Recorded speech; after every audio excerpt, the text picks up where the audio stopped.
Jina la Yesu, Yesu, Yesu.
getting healed.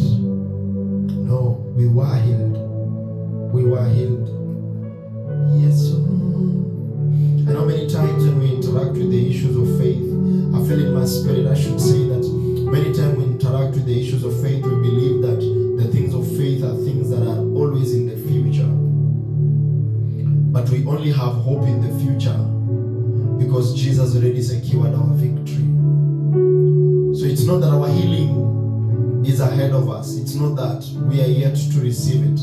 It's that it was already secured. All you need to do is walk in that reality. I believe strongly in my heart that as we sing this song, somebody is receiving healing in their heart. Every sort of it, every kind of it, it's coming upon you. I feel it so strongly in my spirit. Yes, yes. And if there are people that have been bruised, people that have lost hope, people that are out there, the year is coming to an end and you're wondering, what can I account for in my life? Then this song will heal your heart too. So whether it is an infirmity that is in your physical body, whether it is an infirmity that is in your flesh, whether it's an infirmity that is a scar deep inside your soul, the healing power of the Lord is available. If you can call on that name, you'll receive your healing.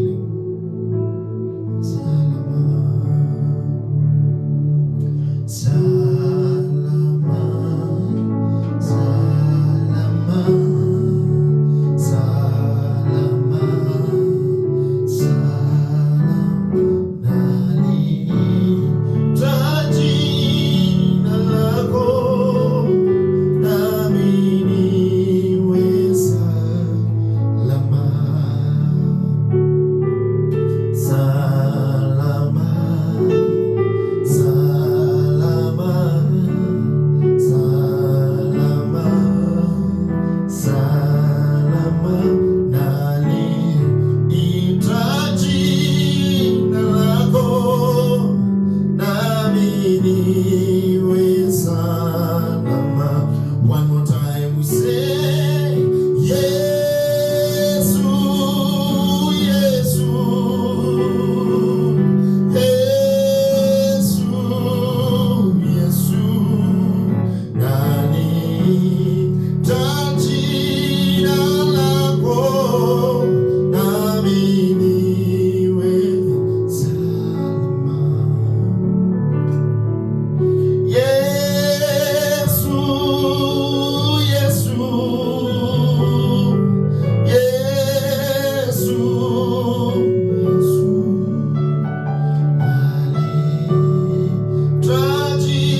scripture that says that the same power that raised Jesus from the dead is also functional in you. That the same power that raised him from the dead, it was not an act of men. Even though they tried to taint that power, and say that they stole his body and everything, the evidence is that he rose again, and that there is no man that could make him rise back to life, that he rose again.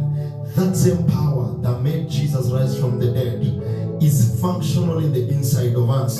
So if that power could raise him from the dead, how much more can it do to us today? So when we sing that song, I want you to open your eyes and understand that Jesus is risen. He's no longer in the grave. He is risen. And so we are no longer thinking like people that were deserted like orphans, but we are singing like people whose God and Lord is risen and is the King of glory, seated on the right hand of the Father. She continues and says, amepewa jina ambalo ni kuu kuliko majina